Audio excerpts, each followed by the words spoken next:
Every adult, no matter their age, has thought at least briefly about their funeral. There are now multiple options for your final resting place, including something called green burials. One group is offering this alternative choice right here in our area, and I'm joined by the manager of Penn Forest Natural Burial Park. We have Laura Faessel here and the assistant manager, Maria St. Clair. Thank you both for coming in. Thank you for having us. Yeah. And I know that some people might think that this is a morbid thing to discuss, but I know we've discussed this in my house, and we're relatively young. It's just something that you naturally talk about, right? Yeah, that's a natural part of life. Everybody should be talking about it. Everybody should talk It should be normal. It's normal, Yeah. right? So what is a green burial? So a green burial means that everything that goes in the ground is biodegradable. We don't take any bodies with toxic embalming fluid. We don't use the concrete vaults or liners in the graves. There's no big upright headstones that have been chipped in. And at least at Penn Forest, you can be buried in our meadow or one of our wooded groves. And you have a really interesting designation too, because you're the only one of this kind specifically in the state. So far. Yeah, the only exclusively green cemetery. Yeah. And I'm sorry, go ahead. Oh no, that's okay. I was just going to say there are some hybrid cemeteries, which is a conventional cemetery with a green section. So tell us what the experience is like to walk into Penn Forest. Oh, it's beautiful. It doesn't even look like a cemetery. It's like you're walking into a nature park and we just happen to bury people there. And so how did you guys get into this field? Oh, good question. So I actually went back to school for environmental studies in 2012 up at Slippery Rock University. And my last semester there, I did a research project comparing different burial methods. And I learned about green burial in Penn Forest while doing that project. And about a year after I graduated, I sent my resume into Penn Forest, and Pete called me up, and he's like, he was the owner and co-founder, but he called me up. He's like, I don't think I have any work for you, but why don't you come and talk to me? So I did, and he said, well, I think I could start you at 10 hours a week. That's so amazing. yeah, that's what I did, and slowly worked up my time. Now I'm the manager. So are gravestones allowed at Penn Forest?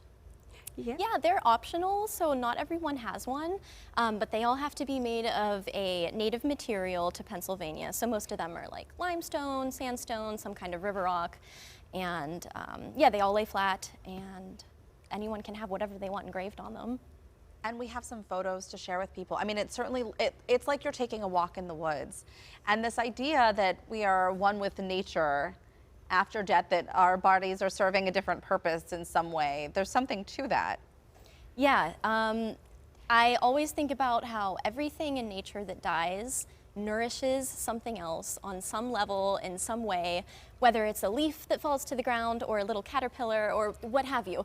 And we're the only beings who have intentionally removed ourselves from that circle of life by embalming our bodies and putting them in metal boxes in the ground. And it's like, who doesn't want to nourish a tree, you know? Who doesn't want to be food for the creatures in the soil?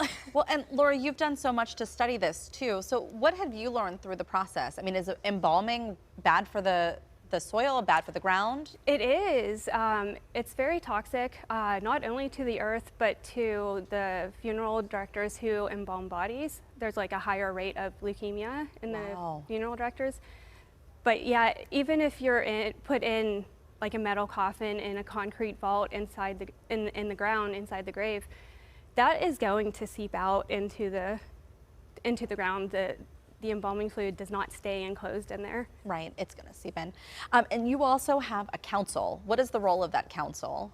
Oh yeah, the Green Burial Council. So we're not affiliated with them. They're their own thing, but they are the certifying organization for green cemeteries and funeral homes in North America, and they just expanded to Central America. And so there's several guidelines that cemeteries and funeral homes have to follow to provide a green burial. And so the Green Burial Council will make sure that they're following those guidelines, and they're also huge on education. They're probably the biggest educators and ambassadors for green burial out there. What have you found from some of the families that have gone this route? When their loved one has passed away, we're seeing some of these pictures now. What have you found their response to be? Green burial is so healing and cathartic for them because it's often really hands-on. The families can design and plan for the ceremony that they want and personalize it to their loved one. So each ceremony is different, and it's really lovely. They just feel so thankful that their family is in such a beautiful, peaceful place and can be, become one with nature again.